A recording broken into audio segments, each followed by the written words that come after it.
Now, for those of you who are on this journey with me to stay 5 steps ahead of addiction, one of the most important things you're going to have to be able to do is to predict the next addictive thought.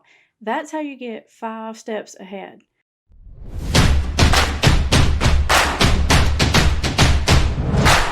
For those of you who are new here, welcome to Put the Shovel Down, and let me know in the comments that you're new to this channel because I'd like to welcome you to our little community. I'm Amber Hollingsworth, Master Addiction Counselor and founder of The Invisible Intervention, a highly successful online program for family members worried about an addicted loved one. And for more information about that, check out the description below.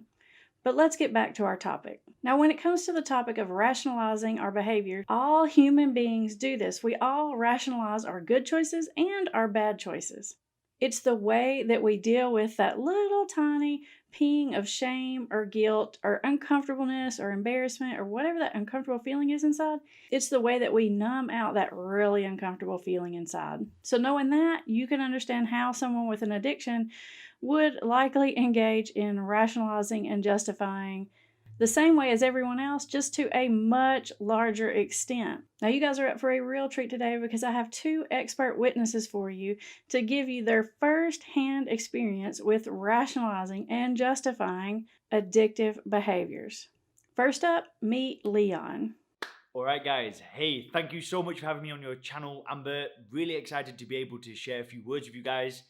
Just a quick introduction, my name is Leon Sylvester. I run a company called SoberClear where I work with business owners and professionals, helping them to stop drinking. And, but my journey to this great life without alcohol was not a straightforward path. It took me about a decade of this chaotic lifestyle to actually find a solution and actually, get sober. So we're talking about rationalizing bad decisions. Now, listen, I was an absolute master at rationalizing bad decisions. And I think that anybody that gets caught up in an addiction is a master at rationalizing, because how can you live with yourself with this very destructive behavior of destroying relationships, destroying your health, because the reality is that addiction is a very destructive thing. So you come up with rationalizations in your own mind. You try to justify any kind of behavior. And I had a huge list of justifications. I used to think that I'd drink because I was thirsty. I would drink because I enjoyed the taste. I used to think that I would drink because it helped me relieve stress. It used to help give me courage when I wanted to talk to, a member of the opposite sex or tell somebody what I really thought about them. I'd drink for that. I'd drink because I thought it helped me relax. I'd drink because my friends drank. I drank because I thought I was an alcoholic. I drank for all of these different reasons. These were like rationalizations. So when I drank, it was like in my head, I knew I was doing something wrong. But at the same time, I had this list of reasons that I thought that I drank for, right? And it was only when I was able to actually logically break down these so-called reasons that I thought that this was why I drank alcohol. The only time that I was able to actually stop and enjoy the process of stopping instead of feeling, like it was this really difficult thing, was actually looking at these rationalizations and really objectively trying to understand why I kept doing it. Right, and I think it's a fantastic video for a topic on your channel, Amber, because we all have these rationalizations, and when we're able to bring awareness to these rationalizations and see them as almost like, it's really hard to put into words, but it's like these beliefs that we just hold on to with our fingertips. We just hope that these beliefs are right to kind of justify the destructive behavior that's really going on. And, it's probably quite a touchy subject. Probably a lot of people are going to feel a little bit uncomfortable with people sharing these kind of stories. But, if you are rationalizing that behavior, I'd really recommend that you kind of start breaking them down and really trying to look at what they are and where they come from and why exactly you think about it. Because at the end of the day, people are addicted to drugs and they don't realize it. But they come up with these rationalizations, which, they do nothing to serve you in any way whatsoever. But yeah, that's like a little bit of insight into rationalizing crazy behavior. I had a crazy time drinking. It was just not good. But anyway, thanks a lot for having me on channel, Amber. Speak to you later. Now, I don't know if you picked up on this, but oftentimes in rationalizing, there is circular logic, and you can hear this in Leon's description. At some point, his justification was, well, I think I'm an alcoholic, so I drink. That's what alcoholics do. And I'm sure in the very beginning, he would tell himself, I'm not an alcoholic, so it's okay for me to drink. You see how it's circular? There's just a no-win situation. And you're really going to like our next expert witness, Kyle. He's going to break it down for you in stages. What's up? K Ruggs, the sober dog. Justifications of my drug use to both myself and to other people was a huge thing in my addiction. It basically went by stages. So, in the beginning of my addiction was like high school stage. The justifications I used then, because I was doing well, fit like outside areas. I was doing well academically. I was doing very well on the football field. I had a part-time job. So in my mind, to get blackout drunk on a Friday and Saturday night was justified because I just busted my butt on the football field all week, busted my butt at a job, got, you know, B's, low A's, high B's my whole time.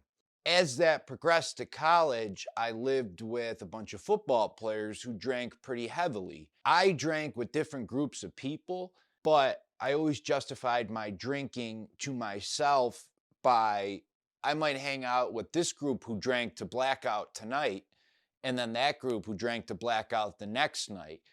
The common denominator was always me. But this group only did it Monday and Thursday, and that group only did it Wednesday and Friday. But Kyle did it with them every night. But I'd be like, oh, everyone with me's drinking that hard. But they're all taking off tomorrow and the next day. I wasn't. When my parents and other outside family members started to question it, I would always justify it and explain it away with, but my grades are still good. But I'm doing well on the football field. But I got a job. And I think everybody wanted to believe what I said because it's like, hey, he is doing well in all these other areas. So they wanted to believe the best. You know, it's a phase, it's college. He's still doing good in school. So everyone kind of gave me the benefit of the doubt. He'll grow out of it. After college, when it really started to affect, like when the drugs came in, pills, oxy, heroin, then it became a lot harder to start justifying, but I always found a way. I would always tell myself, you gotta do heroin today or you're gonna be sick. You're depressed. Heroin helps you stay, not depressed. I got work today. I can't go to work in withdrawal. I gotta do dope. So I got to get some for before work so that I'm there as a hard worker, not sick. After work, it's starting to come down. I got to go get some more. I just worked 8 hours. I deserve it. And all these little things I would justify. And then to friends and family, I would just keep finding any and every excuse possible to justify it. But so-and-so does it too. But I still got a job, so it can't be that bad. I haven't gotten in this type of trouble yet, so it can't be that bad. I'm depressed. I'm anxious. I got anxiety. I need this. It's my medication. Like anything that would possibly come to mind to use as a valid excuse, I used. And one of the problems is a lot of them can sound somewhat valid. Unfortunately, both to my own brain and to the outsider. It's like, I know a lot of people do it with marijuana. Like, I need it. It's my medication. It's better than an antidepressant for me. Maybe they're right. I don't know. But I also know some people that use that as a justification to just keep smoking pot all day, every day. I did that with dope, alcohol, painkillers. I got hurt in college football. So for years, I would tell everybody, I need the oxy. It helps with my neck pain from from getting my head crushed down and blasted in. But the amount of oxy I was taking was the doctor I saw here in Rochester, a family friend, said, I don't give that to my cancer patients. You don't need anything that high, period. I found any and every justification known to mankind. And in prison, I justified it all because I'm in prison. I'm in this stressful place. It sucks. There's fights. People are getting stabbed. I gotta get high to escape reality.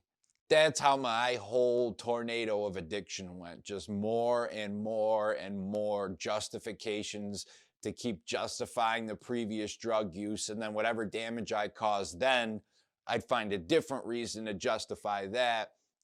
To spiral of misery, I fight with my family and get in a big argument with them. Because of that, I end up isolating myself and separating me from them more. Because of that, I feel guilty and ashamed. Because of that, I use drugs to escape my emotions. Because of the drugs, my family argues with me more, and it's this circle and circle and circle. So that's how I justified my drug use. Okay, pro tip here. If you're dealing with a loved one who's struggling with these type of justifying, rationalizing behaviors, you want to avoid arguing with them. I know some of these justifications just don't make a lot of sense to you, but if you try to come at them and attack them head on, they're just going to come up with more justifications and rationalizations. One of those being, I have to keep doing it because you're such a big jerkball. So, as I always say, don't let them put you in the bad guy role. Now, if you're watching this video for yourself and you notice that you have some of these patterns of thinking as well, are these truths?